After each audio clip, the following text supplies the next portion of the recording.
Maynila. So, bali punta po ako ng Maynila ulit. At kukunin ko na po yung result ng aking medical.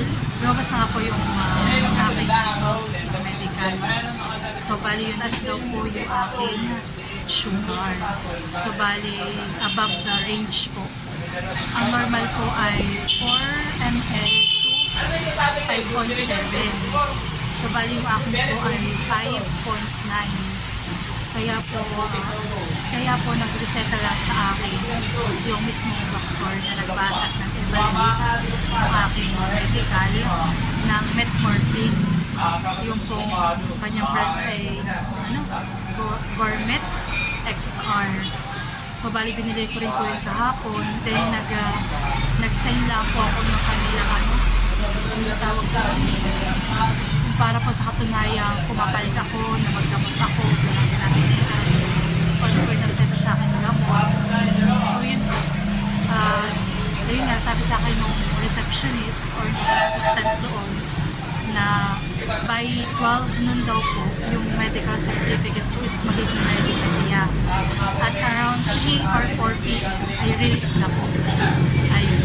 So, bali, may pinakita lang ng pasahero at 7 pa po ang kulang dito sa Van Terminal sa Infanta. So, ayan.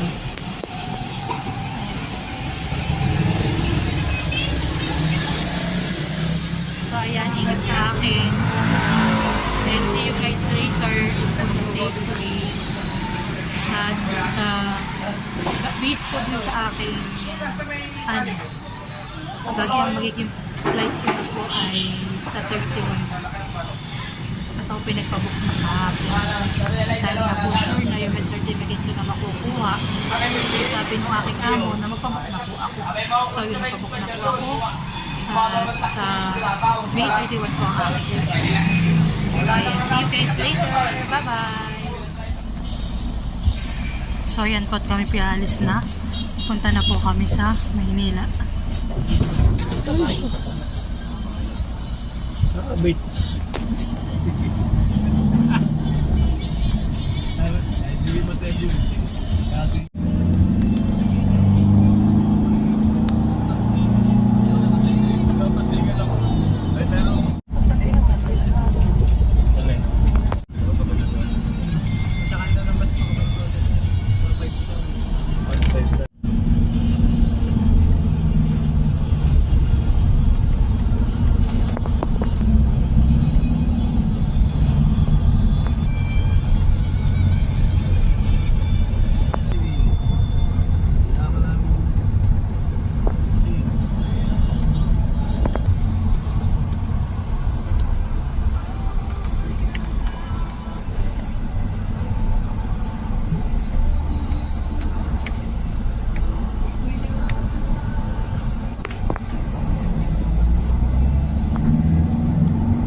Dito sa Leona's Kitchen.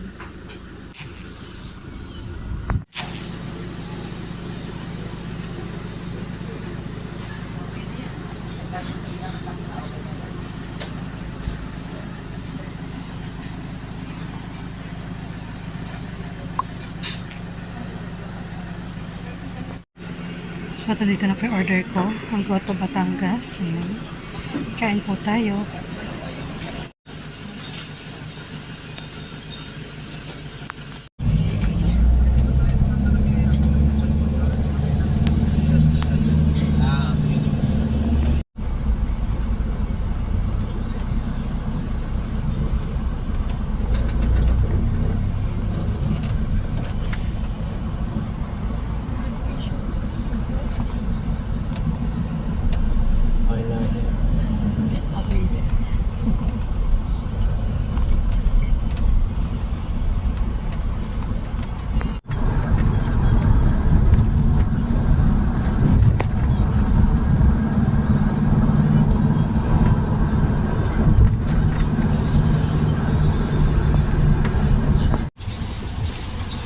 Yahay, sobrang lakas po ng ulan dito sa may bandang Antipolo. Pagkakarating ko lang at diretso na ako agad sa Safeway. Bali 4 hours travel. Umalis po kami doon ay 9 o'clock at nakarating na ako dito ng 1 p.m. Doon po ako pupunta sa may Save More malapit.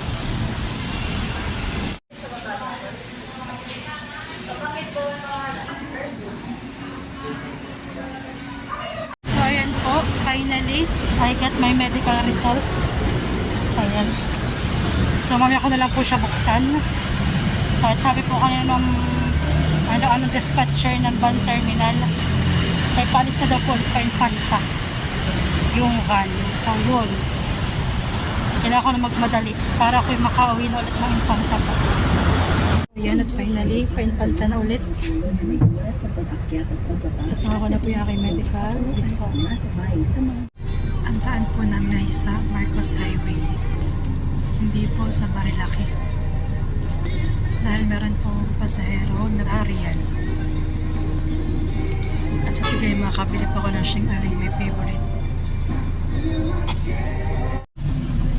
Bahala.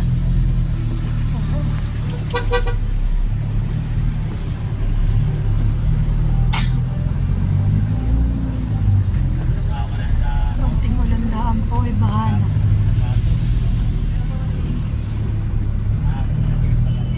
Sa may Centro Mall.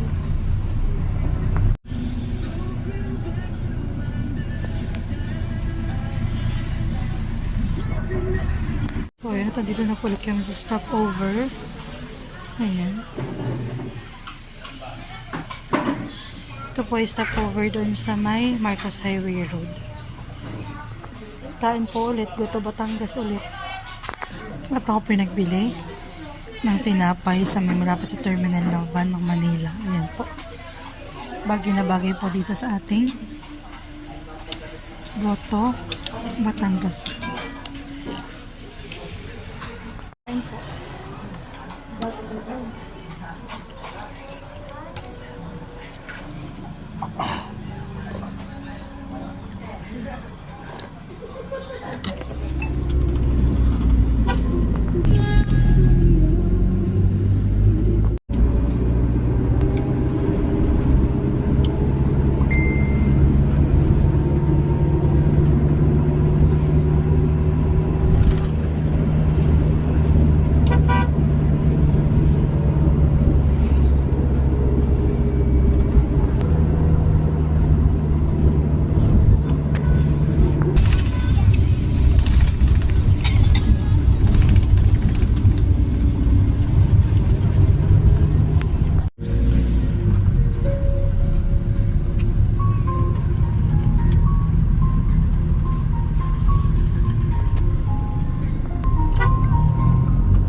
Nasundo na ni Mahal at sakto po 7.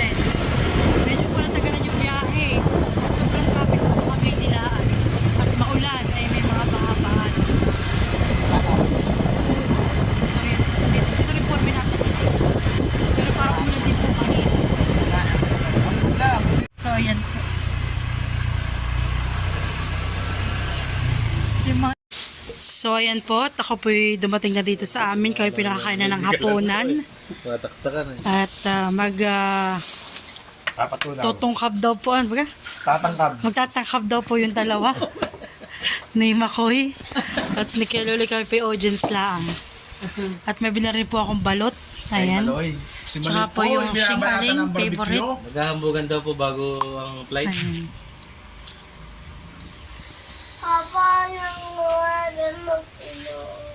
So ayan po. Kain po tayo ng balot. Parang magalit yata naman yun ako. Ano po para yung aking medical result. Ayan po. Fit to work. Ayan. Shout out nga pala kay ate. doon sa nurse na nag-assist sa akin at naging okay po at napabilis ang daloy ng aking pagpa-process ng aking documents. Ayan po siya po yung pinasalubungan ko din ng suman, kalamay, tsaka po ng cookies. Kumbagay, pasasalamat ko sa kanya. Ayan po. So, hi everyone! So, yun na po. Gusto ko lang magpasalamat dun sa nurse or deep ko po sure ko siya po yung doktor na tumulong sa akin para mas mapabilis yung process ng aking medical certificate maski po nagkaroon ng kaunting problema dahil po dun sa findings po nila na aking medical sa aking blood ay mataas po yung aking blood sugar. So, bali po nung Monday, ako po ay follow up maski ang sabi po sa akin ay 2 to 3 working days daw ang result ng aking medical. Dahil po nung last Friday po ako nagpa-medical. Ay nagkataon po Sabado, Linggo, wala po silang pasok. So, ang counted na po na yun ay Monday, Tuesday, Wednesday. So, bali Wednesday na dapat yung labas ng result ko. Pero sa kaulitan ko po, nag-follow up po ako. Nung Monday, nag-send po ako ng email ng for follow up. Tapos po yun po, nag-reply naman po sa akin na sabi daw ay for evaluation yung aking result. So, bali yun. Nung Monday na rin po yung hapon, di nag-reply na po siya ng siguro yung mga around 4:30. Ay di closing na po sila ng 5. Ay di sabi niya, ma'am, yung pong blood sugar niyo po ay mataas. Pero hindi ko na po nalaman yun kung ano po yung ml ng blood sugar ko. Dahil po ang normal range ay 4 to 5.7 ml. Hindi ko po alam kung gaano kataas iyon. So, bali yung nasabi lang niya po sa akin, hindi ko na daw kailangan pumunta ng Maynila para magpa-test. Bali, ang gawin ko na lang daw, maghanap ako ng pwedeng clinic or other facilities na pwede kong testingan ng aking blood. So, yun po, naisip ko agad yung Magayon.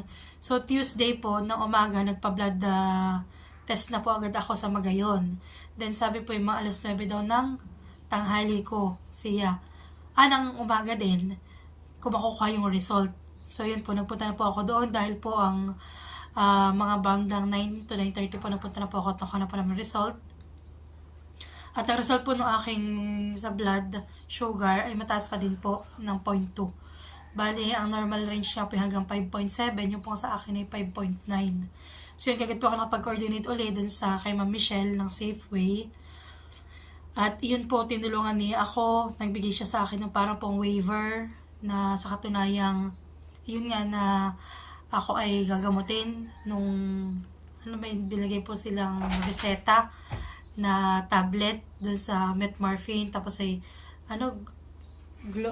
gourmet XR. Ganun po. Nainumin ko siya ng more than